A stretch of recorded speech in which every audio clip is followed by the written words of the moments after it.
नमस्कार, आप देख रहे हैं न्यूज़ भारत। मैं आपके साथ शगुन। आइए देखते हैं आज के टॉप 10 समाचार। 3 जनवरी को 2,43,000 बच्चों को लगेगा टीका। 10 जनवरी को हेल्थ और फ्रंटलाइन वर्करों की प्रोटेक्शन डोज लगेगी। बुजुर्ग लगवा सकेंगे बूस्टर डोज। यूपी में कोरोना की तीसरी लहर का प्रकोप दिखाई देने लगा है। प्रतिदिन कोरोना के मामले सामने आ रहे हैं। ऐसे में कोरोना के नए वेरिएंट ओमिक्रॉन का खतरा बढ़ गया है। शासन ने 15 से 18 साल के बच्चों का भी टीकाकरण कराने का निर्णय लिया है।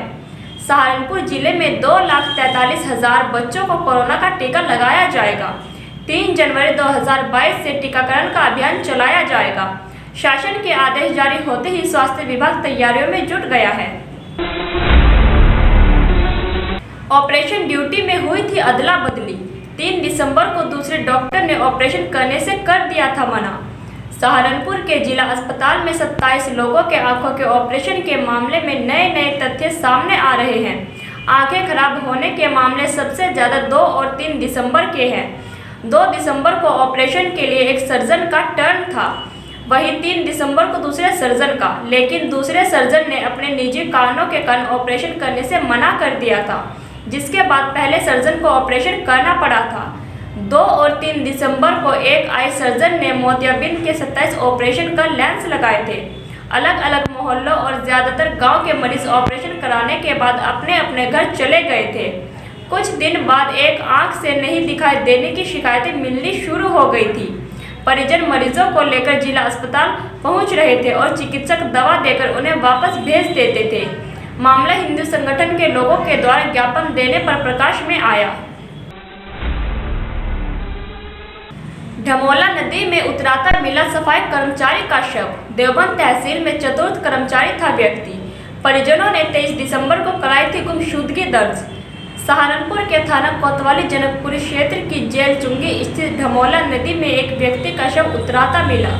शव नदी में उल्टा था। शव को देखकर लोगों की भीड़ जमा हो गई। सूचना पर पहुंची पुलिस ने शव को बाहर निकाला और पहचान के लिए उसकी तलाशी ली। पुलिस को मृतक की जेब से आईडी कार्ड मिला है, जिससे मृतक की पहचान वाल्मीकि बस्ती राजकुमार के रूप में हुई है। राजकुमार देवबंद तहसील में सफाई कर्मचारी था। मृतक थाना जनकपुर क्षेत्र की वाल्मीकि कॉलोनी का रहने वाला है, जो 23 दिसंबर को देवबंद में ड्यूटी करने के लिए गया था, लेकिन अगले दिन तक वह घर नहीं लौटा तो परिजनों ने फोन किया, लेकिन उसने फोन भी नहीं उठाया। इसके बाद परिजन देवबंद तहसील में गए थे, जहां पर पता चला था कि वह शाम को घर के लिए निकल गया था।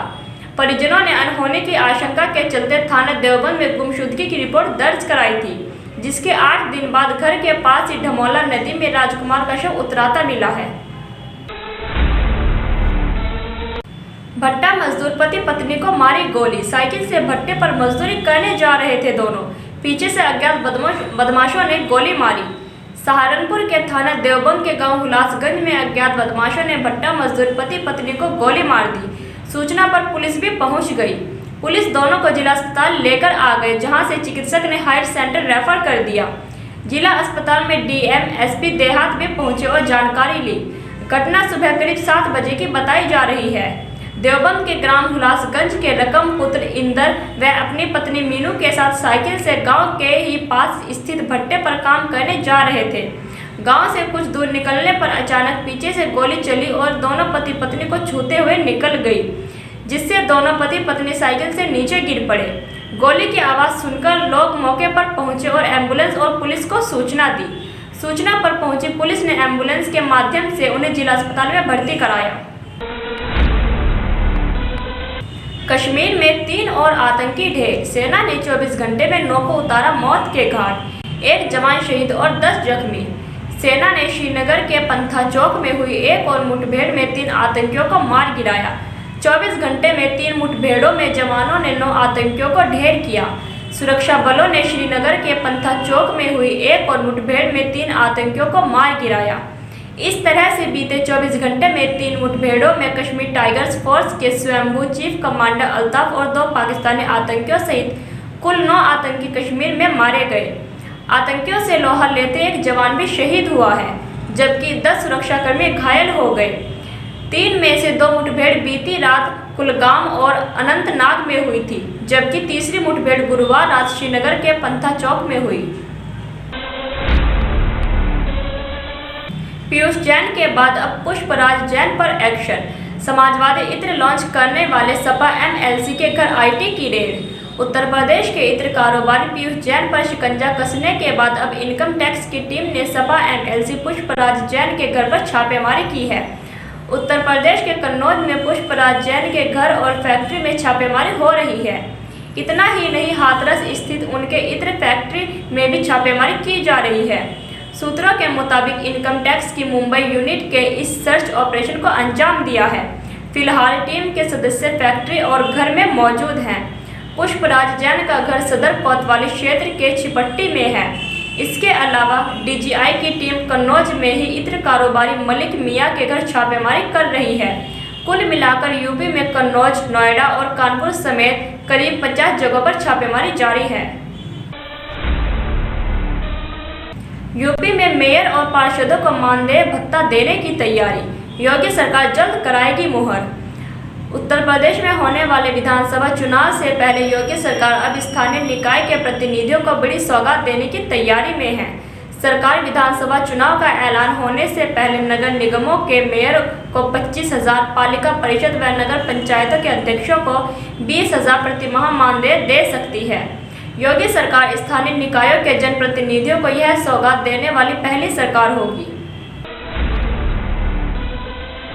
प्रेमी के संग पति का किया मर्डर, फिर पुलिस से बोली मेरे प्यार को लेकर करता था झगड़ा इसलिए मार डाला। राजस्थान के चूरू जिले की रतनगढ़ पुलिस ने रणजीत सिंह ढोली हत्याकांड का खुलासा कर दिया है। क्राइम पेट्रोल सीरीज की तर्ज पर पत्नी सरोज देवी ने प्रेमी के साथ मिलकर उसकी हत्या कर दी। दोनों ने स्कार्फ से गला घोंटकर रणजीत को मार डाला। उसके बाद महिला ने सभी को गुमराह करने के लिए पति की आत्महत्या की झूठी कहानी रची थी। जब पुलिस ने उसे गिरफ्तार कर लिया तो उसने अपने प्रेमी को बचाते हुए खुद को हत्या का दोषी बताया। पुलिस ने सरोज और उसके प्रेमी सुरेंद्र जाट को गिरफ्तार कर कोर्ट में रिमांड ले ली है। हत्या मामला मंगलवार शाम का बीरमसर में हुई। पुलिस ने महिला को गिरफ्तार करने के बाद सुजानगढ़ कोर्ट में पेश किया है। पूछताछ में महिला ने पुलिस को बताया कि प्रेम प्रसंग के कारण रणजीत उससे अक्सर झगड़ा किया करता था। 27 दिसंबर को भी दोनों के बीच झगड़ा हुआ। इसके बाद सरोज ने अपने प्रेमी सुरेंद्र जाट को घर पर बुला लिया और फिर दोनों ने रणजीत को गला घोंटकर हत्या कर दी। हत्या के बाद सुरेंद्र फरार हो गया और पत्नी ने पति की खुदकुशी की झूठी कहानी गढ़ दी। यूपी पुलिस के इंस्पेक्टर ने रिटायर्ड सीओ से ली घूस, एंटी करप्शन टीम ने रंगे हाथों दबोचा। उत्तर प्रदेश में एक बार फिर खाकी शर्मसार हुई है, क्योंकि लखनऊ में एक इंस्पेक्टर पुलिस विभाग के ही रिटायर्ड सीओ से रिश्वत के मामले में गिरफ्तार किया गया है। इंस्पेक्टर को एंटी करप्शन टीम ने रंगे हाथों पकड़ा है और उसे गिरफ्तार भी किया है। बताया जा रहा है कि उसने रिटायर्ड सीओ से 5,000 रुपये की रिश्वत ली थी और सीओ ने इसकी शिकायत एंटी करप्शन टीम से की थी। जानकारी के मुताबिक BL दोहरे EODW से रिटायर्ड सीओ हैं और कुछ लोगों से झांसा देकर उन्हें मंडी परिषद का चेयरमैन बनाने का झांसा दिया था और इसके लिए 1 करोड़ रुपए में डील हुई थी। इसके लिए दोहरे ने 20 लाख रुपए एडवांस भी दिए, लेकिन धोखाधड़ी का शिकार हो गए और इसके बाद उन्होंने पुलिस से FIR दर्ज कराई।